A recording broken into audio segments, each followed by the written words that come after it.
On the 22nd of February 2001, the modern expedition cruise ship MV Bremen was navigating the notoriously turbulent waters off the southern coast of Chile. Carrying over 100 passengers and a crew of dozens, the vessel was equipped with the latest satellite navigation, stabilized against heavy seas, and commanded by experienced officers who had traversed these latitudes many times. The night was dark, the winds were blowing at near hurricane force, but the ship was performing exactly as designed.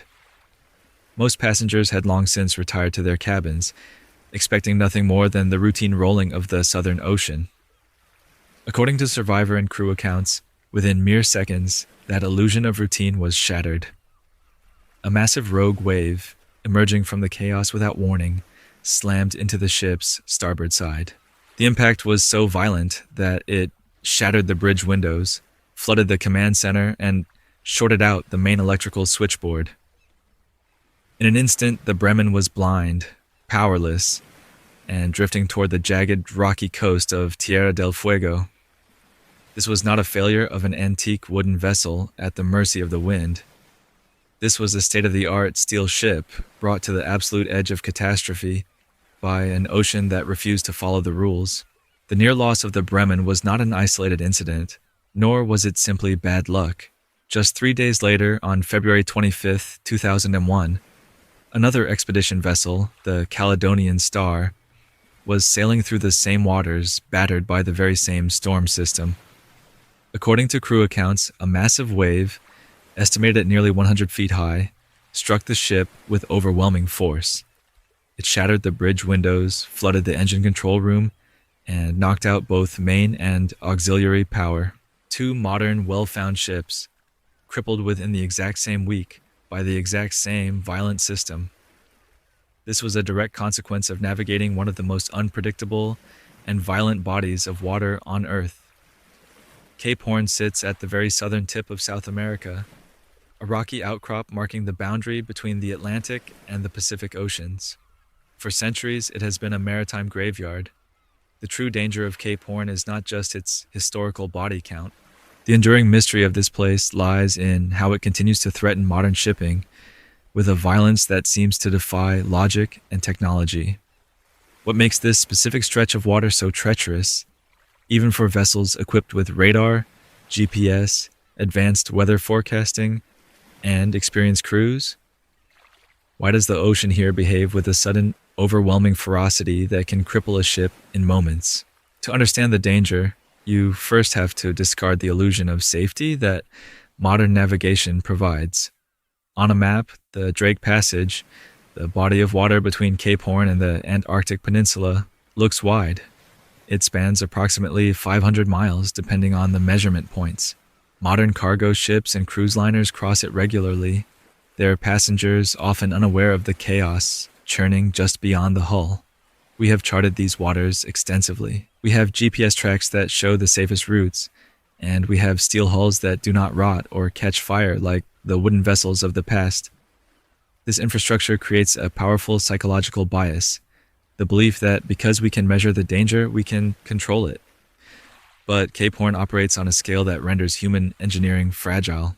The routine of modern shipping masks a terrifying reality. The ocean here is not just another stretch of water to be crossed. It is a convergence zone where the forces of the entire Southern Ocean are compressed, accelerated, and unleashed with little warning. The geography of Cape Horn is the foundation of its lethality. At 56 degrees south latitude, the Horn is the southernmost point of the South American continent. South of it lies the frozen expanse of the Antarctic. To the west stretches the vast Pacific, to the east, the Atlantic. But the real key to the mystery is what is not there. South of Africa, south of Australia, and south of New Zealand, the Southern Ocean flows uninterrupted around the globe. There are no land masses to slow it down, no continental shelves to break the momentum of the currents and the wind. This creates the west wind drift, also known as the Antarctic Circumpolar Current, the largest ocean current in the world. It acts like a massive liquid conveyor belt, moving eastward without resistance, until, that is, it hits South America. The Andes mountain range runs the length of the continent, extending into the ocean as the archipelago of Tierra del Fuego. This geological wall forces the immense flow of the Southern Ocean to squeeze through the narrow gap between Cape Horn and the Antarctic Peninsula. Imagine a river flowing rapidly through a wide valley, suddenly forced into a narrow canyon. The water does not slow down. It accelerates, it churns, and it becomes turbulent. For a ship, entering the waters around Cape Horn means stepping directly into the throat of this geographic choke point, where the accumulated energy of an entire ocean is compressed into a few hundred miles. This geographic squeeze directly dictates the weather, creating conditions that are extreme even by maritime standards. The region is dominated by the roaring 40s and the furious 50s, bands of latitude where strong westerly winds blow almost continuously. Because there is no land to block them, these winds build up massive swells over thousands of miles of open ocean. By the time they reach Cape Horn, the waves can be towering. But the wind alone is not the deadliest factor. The true mystery of the Horn's weather lies in a phenomenon known as the williwaw. A williwaw is a sudden, violent, katabatic wind that descends from the mountains and glaciers of Tierra del Fuego. Cold, dense air builds up on the high peaks, and then drops rapidly to sea level, accelerating to horrifying speeds. According to Chilean Navy hydrographic reports, these sudden plunges of cold air can accelerate from calm conditions to wind speeds exceeding 80 knots in a matter of seconds. Unlike a storm that can be tracked on a weather chart, a williwaw gives almost no warning. A ship can be sailing in relatively manageable conditions one moment, and the next, it is hit by a localized blast of wind that can lay a vessel completely on its side. For a modern ship, this can cause a sudden extreme list, shifting cargo or forcing the vessel off its plotted course toward unseen rocks. Radar cannot see a williwaw coming. It is an invisible ambush, born from the deep valleys of a hostile coast. The interplay between the geography, the wind, and the ocean current produces the next layer of danger. The waves themselves. When a strong current moves against the wind, the distance between waves shortens. The waves become steeper and much more likely to break. The west wind drift is flowing east, while the storms often drive winds from the west and northwest, pushing against the current and building massive, chaotic seas. Furthermore, as this deep ocean current hits the shallow continental shelf near the islands of Tierra del Fuego, the water is forced upward. The swells, which had ample room to spread out in the deep ocean, suddenly rise, becoming much steeper and more unpredictable. This combination of conflicting forces creates the perfect conditions for rogue waves. For a long time, rogue waves were considered maritime folklore, exaggerated tales told by surviving crews.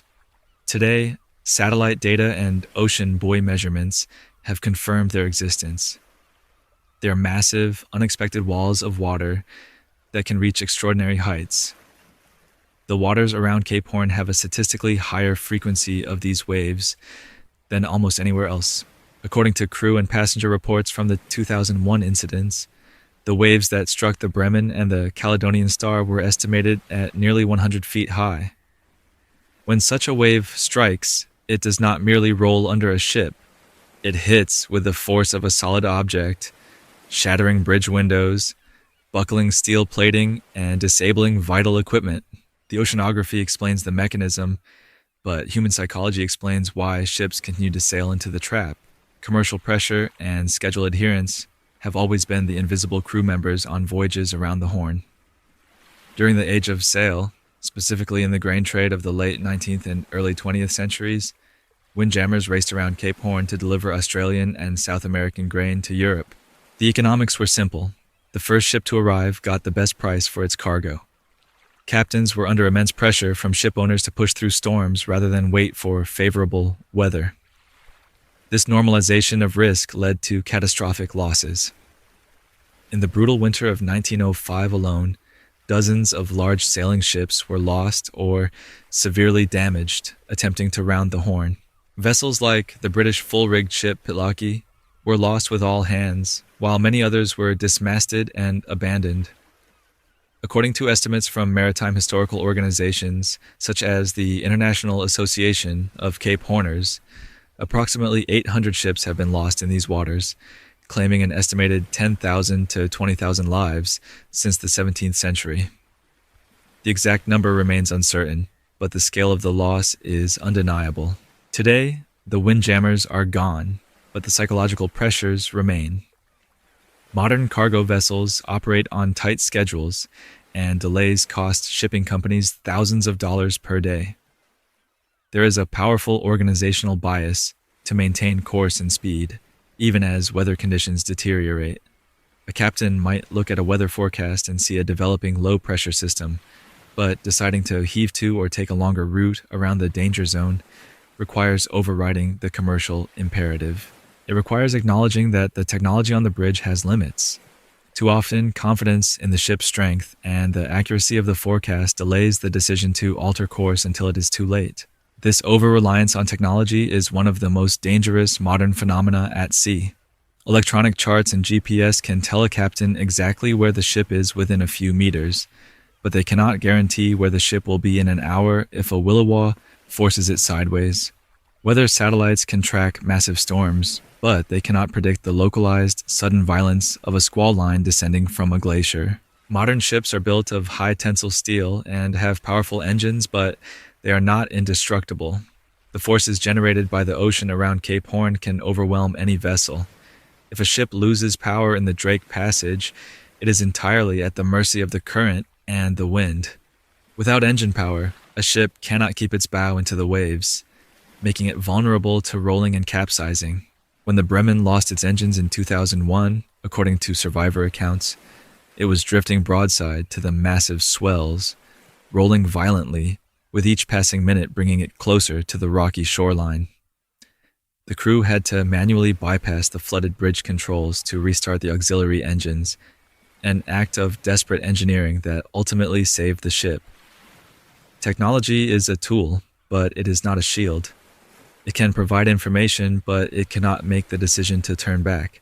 When the technology fails and the ocean overwhelms the vessel, the final layer of danger reveals itself: the extreme difficulty of rescue. The waters around Cape Horn are remote. The nearest major ports are hundreds of miles away.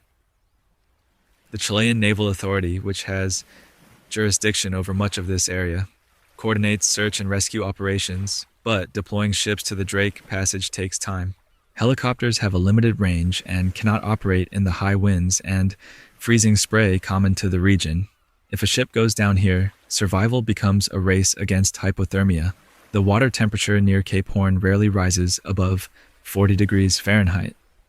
In those conditions, without a survival suit, a person will lose consciousness in under 15 minutes and suffer cardiac arrest within an hour. The same violent seas that sink ships make it nearly impossible to launch lifeboats. Survival crafts can be smashed against the hull or overturned by breaking waves before they even clear the ship. The ocean here is vast, the weather is often obscuring, and the search area can be hundreds of square miles. Even with modern emergency beacons, a distress signal only initiates the response. It does not guarantee a timely arrival. The history of Cape Horn is written in the frozen remnants of these failures, and perhaps no story illustrates the absolute isolation and breakdown of order in these waters better than the loss of the HMS Wager. In May of 1741, during the War of Jenkin's-Ear, the Wager, a British warship, was navigating the passage as part of Admiral George Anson's squadron. Driven off course by the relentless gales, the ship lost its bearings in the blinding spray. As extensively documented in historical records and modern historical accounts like David Grann's The Wager, the crew heard the terrifying sound of breakers crashing against rock just moments before the hull was impaled on the jagged coast of an uninhabited island.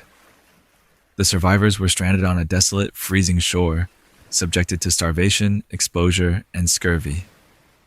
Isolated at the edge of the world, the strict hierarchy of the Royal Navy fractured entirely. The ensuing breakdown of military order led to factionalism, violence, and outright mutiny, as men fought over meager supplies and the means of escape. The wreck of the Wager stands as a grim monument to the psychological extremes induced by the isolation of the region. It illustrates a terrifying reality. Once a vessel is driven toward this coastline, the geography offers no refuge, only destruction. The cliffs are sheer, the rocks are sharp, and the kelp-choked waters offer no safe anchorage. To approach the coast of Tierra del Fuego in a storm is to gamble everything on the hope that the hull will hold. The mystery of Cape Horn, therefore, is not a supernatural one. It is a physical and mathematical reality, an intersection where the Earth's geography, atmospheric patterns, and ocean currents combine with lethal efficiency. It is a place that exposes the fragility of human endeavors. Modern civilization depends heavily on the sea. The vast majority of global trade still moves on the surface of the ocean, carried by ships that must navigate the choke points of the world. We have conquered many of the old dangers. We no longer fear scurvy, and we can communicate instantly across the globe. Yet the Southern Ocean remains indifferent to our schedules, our economics, and our engineering. Cape Horn stands as a stark reminder that routine exposure to risk can make the extreme feel normal, and that enormous ships can still be rendered powerless when the forces of the ocean align against them. Maritime safety depends as much on humility as it does on technology. The Horn demands that respect. In February 2001, the MV Bremen drifted in the darkness, its bridge shattered, its main engines silent, the jagged coastline of Tierra del Fuego drawing closer with every passing swell. The passengers and crew were at the absolute limit of survival, waiting to see if the auxiliary engines would catch before the ship was driven onto the rocks. By a combination of skill, improvisation, and fortune, the crew managed to restart the engines, regain steering, and turn the ship away from the coast. 3 days later, the Caledonian Star faced the same desperate struggle in the same merciless storm. Both vessels survived, but they left with a profound understanding of what the waters around Cape Horn truly represent.